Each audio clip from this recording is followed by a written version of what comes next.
Good morning, happy Sunday. Welcome back to KXAN Plus. I'm your host, Esmeralda Zamora, and this Sunday morning we have our weather answers with Rich, our meteorologist Rich Segal, here to talk all things weather and viewer-related questions are going to be answered all here.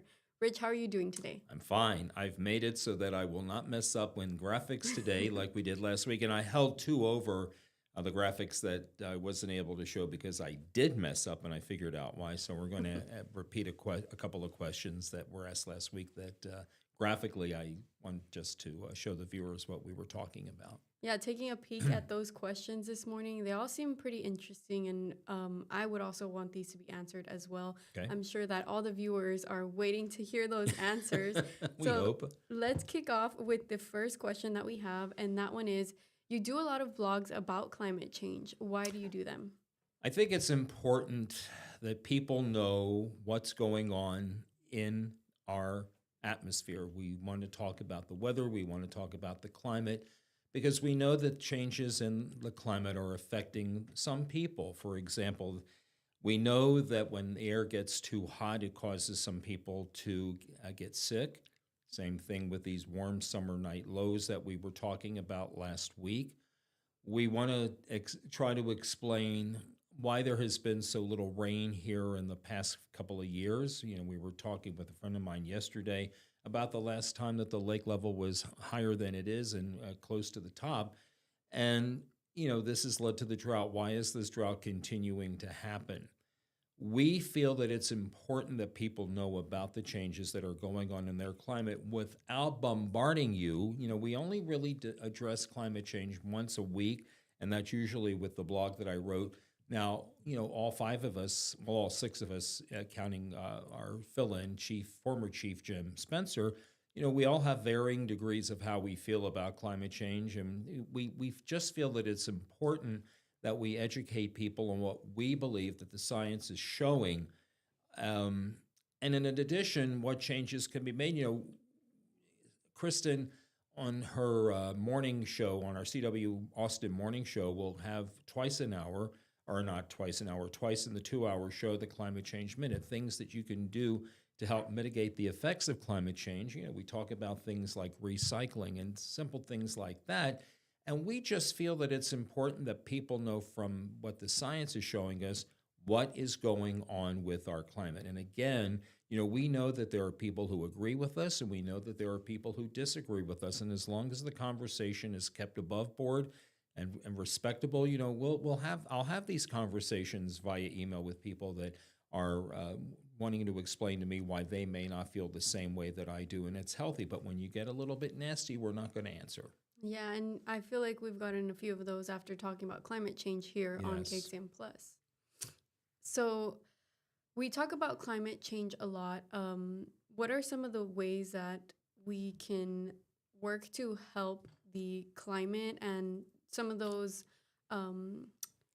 helpful resources we could use? Well, you know, one of the easiest things that people can do, and there are some people that find this too cumbersome, and that is to just simply recycle, you know, and get rid of single-use plastic bottles and use, you know, the Yetis and all of those brands of water containers that all you have to do is just refill it. And, you know, something as simple as that makes a big difference. Using less water, you know, and using less hot water, things like using utensils and china instead of paper plates that just fill the landfill and don't really decompose as nicely as we would like them to. There are so many different websites out there that will tell you how you can make a change, a subtle change. And if people, you know, were to take better care of the planet, then we wouldn't be talking as much about it. But as long as we continue to see these, by the way, there is one more thing I forgot, and that is when we do talk about this, you know, we've noticed, for example, the tropical storms becoming more intense and hurricanes are becoming more intense. And we need to explain why that's happening, what's causing it. So anyway, back to your question, simple things that we can do make a huge difference down the road.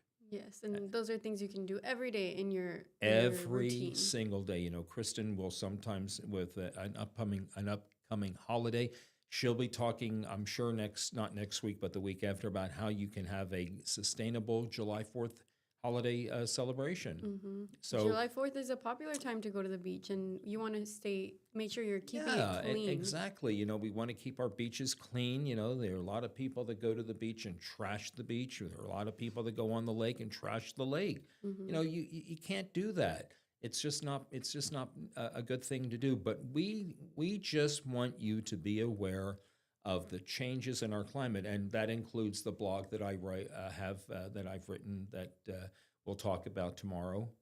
Well, you and I will talk about it this morning, but Kristen and I will chat about it tomorrow. Tomorrow morning. Mm-hmm. Well, our second question here is the weather team says to keep the KXAN app radar on past, but I cannot get it off future. The future doesn't respond to touch in order to change. I've looked everywhere. I think, please advise. All right. So there are a couple of things.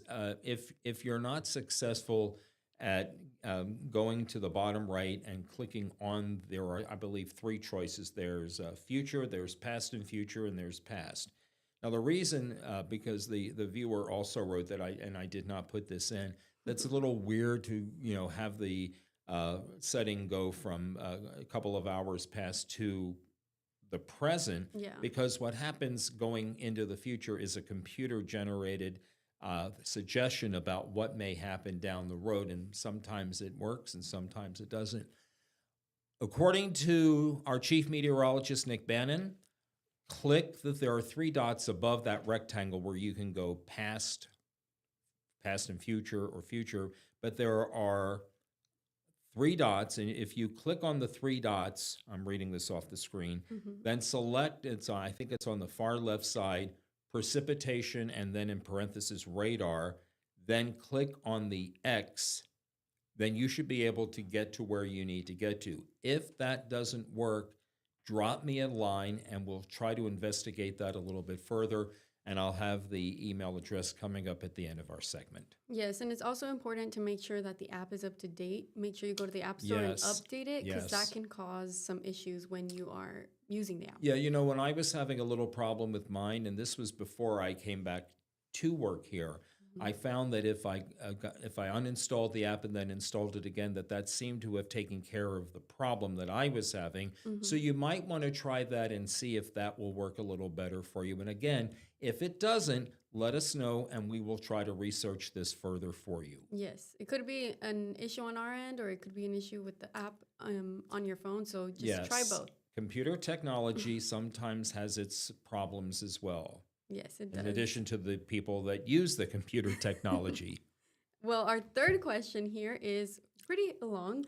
Watch your weather daily, but I need my wife to interpret your scale of severity or rainfall/hail, as I do not see colors. So unless she's with me, I have no idea where the severe storms are or possible hail. Is there any way to resolve this for people that are colorblind? Yeah, this is going to take a little bit of doing, and we've already sent a note up the line about this to see if there's any way that we can figure out how we can make that a little bit better. And I just wanted the viewer to know that we have seen the question and seen the concern, and so we have sent this up the line to see if we can't get a better answer for how we can make this better, if it's even possible to do that. I'll tell you that there is one of our employees in the building who was also colorblind, and he has addressed this before. He says it's a little difficult, and he has to have someone interpret what the storms are doing because of that. So you're not alone, okay? And as soon as I get an answer, I will drop you a line and let you know what we were able to find out. Yeah, that's going to take a bit of investigating to see what that may not be an easy fix if it's a fix that could happen at all. So, but we're not going to give up on trying to figure out a way to make this better. Yeah, for sure. Our fourth question and our last question is from last week, like you mentioned. What is a microburst? Yeah, so what happened last week was I had turned this graphic off, and that's why it never showed up. This is in response to a storm system that moved through Travis County a few weeks ago and created some very strong winds and some damaging winds as well.